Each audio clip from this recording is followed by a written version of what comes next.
of Human Bondage, written by Somerset Maugham.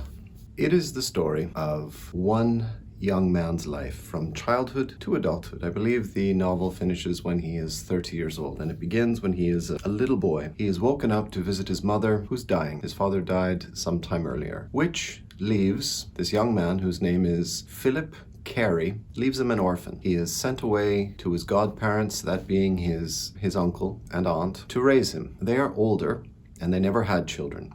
And they will often remind young Philip this when they feel that they're not being very good parents. Well, we never had any children of our own, so we didn't know what we were doing, and we just tried to do the best we could. As if being an orphan wasn't bad enough. He has a club foot, and it's something that makes extremely sensitive, extremely shy, very sensitive to any kind of criticism whatsoever. They send him away to a boarding school. He grows up a bit timid, doesn't fit in well with the other children because of this clubfoot. He's not able to play any games. He feels that he wants to experience life. Gets it into his head that he wants to go to Germany to study German. He feels that if he can go to Germany, then this will give him some life. He will see something of the world, and he will learn. Now, his uncle wants him to go into the priesthood because that's a very safe occupation. His uncle being a priest himself, the boy is smart enough and he's good enough at school. It seems like a very easy thing. You will become a priest and you will start to earn money. His uncle has these very small ambitions for this young boy, and the young boy doesn't share those ambitions. He wants to see more of the world. So he disappoints his aunt and uncle, his foster parents, and he goes to Germany for a summer. He meets some people, he forms some relationships. There's a bit of a scandal at the boarding house where he's staying, and all of this, he's absorbing this culture. He's not just content to stay in a small town and grow up and be a priest because that's a safe step. He goes home and he tells his aunt and uncle that he is going to go to Paris to study art. He feels that that is truly where his ambition is. Of course they are mortified. Nobody makes any money from art. Like, what are you doing? You're throwing your future away. And young Philip he's determined to go. He wants to go to Paris and become a great artist. And this section of the book is wonderful. He really tries, he lives, he has a circle of friends, they drink, and they are trying to get a mistress because they feel that that is really quite the appropriate thing for a young artist to have. However, at the end of 2 years, sees that his friends, who are 100% certain that they are genius and in possession of a great talent, he sees they are mistaken. They do not have a great talent and they are not geniuses. And he wonders the same thing about himself. Like, maybe I am mistaken in my abilities. He goes to sketching class every day, and they're sketching, and once a week this curmudgeonly master comes in to see what they're doing, and he goes along saying, yes, this is shit and you have no talent, and okay, that is a good line, that's a good line, you're starting to get somewhere.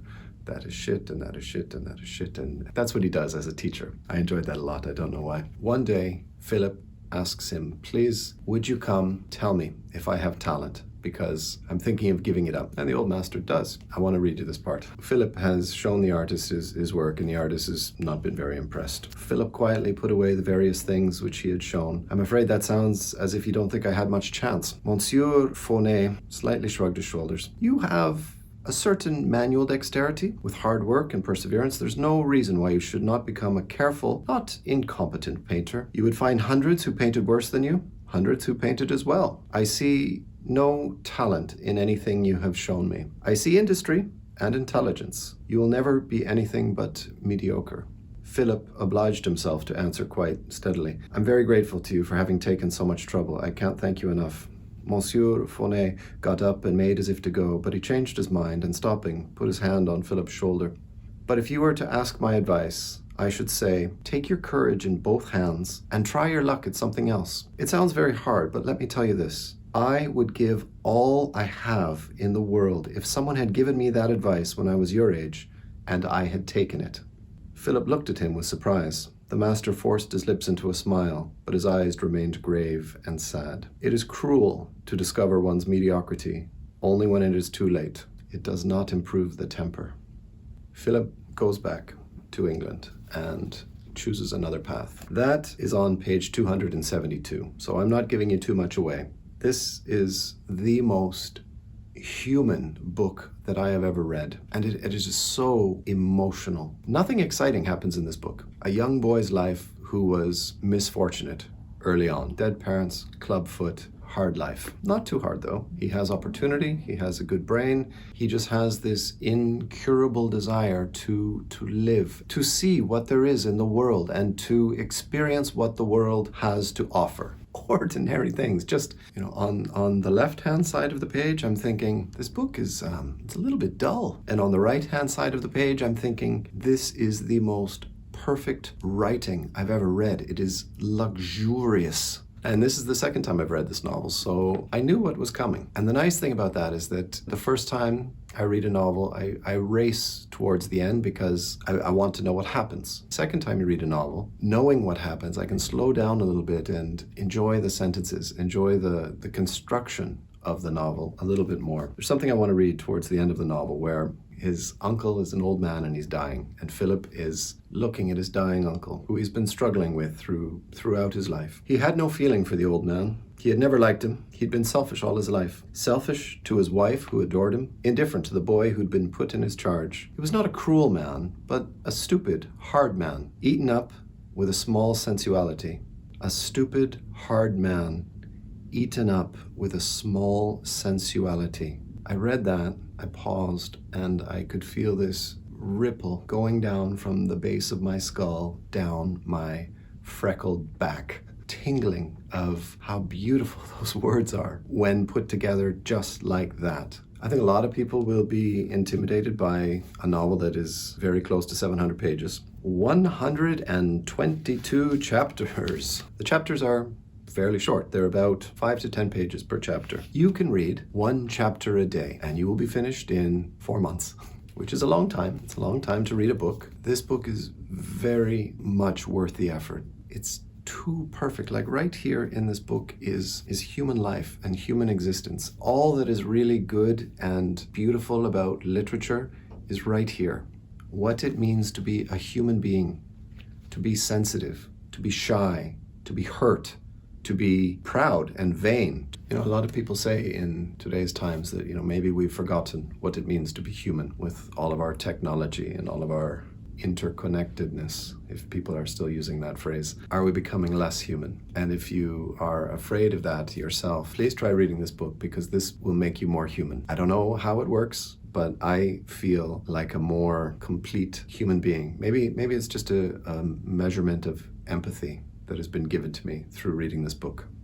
I don't much want to talk about Somerset Maugham because he's some strange kind of enigma. This book is not an autobiography, but it was strongly based on the events of Somerset Maugham's life. He did not have a clubfoot, but he had a terrible stutter. In the novel, Philip Carey eventually decides that he wants to become a doctor. Somerset Maugham qualified to be a doctor. At the same time as he was studying to be a doctor, he was also writing plays. There's something here from the introduction, a little bit hard. You may not like this. I don't know, somehow it doesn't sit very well with me. So about Somerset Maugham. Maugham was all of these things: an alienated child, a medical student, an avant-garde novelist and playwright, a bohemian in Paris, a successful West End dramatist, a London social lion, an ambulance driver on the Flanders front. I didn't know that. A spy in Russia. I did know that. A promiscuous homosexual who paid for the favors of boys in remote lands. A cuckolded husband, a host to the most famous persons of his time, a World War II propagandist, the most widely read novelist since Dickens, a living legend kept alive by cellular therapy, and a senile old man who tried to disinherit his daughter and adopt his secretary. My. Somehow with this author, I'm not too interested in his personal life, perhaps because this book is somewhat autobiographical, and the one about his working as a spy, which is called Ashendon. So I feel I already know quite a lot about Somerset Maugham. I guess I just don't care because his writing is just so important to me. Question time. Most of my viewers are Americans. I would like to know, in Canada, we have a strong influence from America and we have a strong influence from Britain. American people, do you enjoy reading British literature? or do you prefer American literature? Because for me, I quite like both. I think I've read more American literature than British. That just might be the numbers. I think there's more American literature produced. I've been gushing about this novel for 20 minutes. Is it interesting for you, or are you a bit, do you have some hesitation because it's British literature? Leave a comment below. Tell me, how do you feel about British literature? If you have a little bit of money and you'd like to support the show, please, there's a link, take you to my Patreon page. It would be wonderful if you could support my YouTube channel. How much is the internet where you live? In British Columbia, the cheapest internet I can find is $67 a month, which seems extraordinarily expensive. That to me is outrageous. So if you could help support, what would you be able to live without? Here's a question. Could you live without coffee, or could you live without the internet? God damn, I think coffee would have to go. What a sacrifice. Thank you very much for watching.